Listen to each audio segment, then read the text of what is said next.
अरे देखा हूँ भाई महंगाई बढ़ी, हाँ हाँ देखा हूँ भाई महंगाई बढ़ी।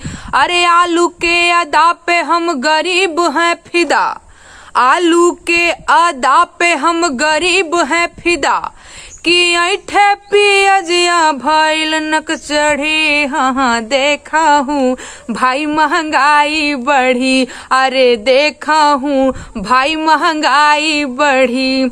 अरे लाल चिकन गाल बा टमाटर के हो, लाल चिकन गाल बा टमाटर के हो। छुए ना देवे जैसे हीरा जड़ी, हाँ हाँ देखा हूँ भाई महंगाई बढ़ी। ए जी देखा हूँ भाई महंगाई बढ़ी। अरे भंटा देखावेला दूर ही से घंटा, भंटा देखावेला दूर ही से घंटा।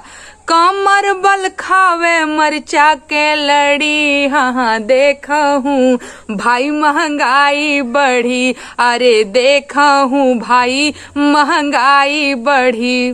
महंगाई कैसे कैसे बढ़ल बा। अरे पात गोभी आपन चेहरा ना दिखावे, पात गोभी आपन चेहरा ना दिखावे।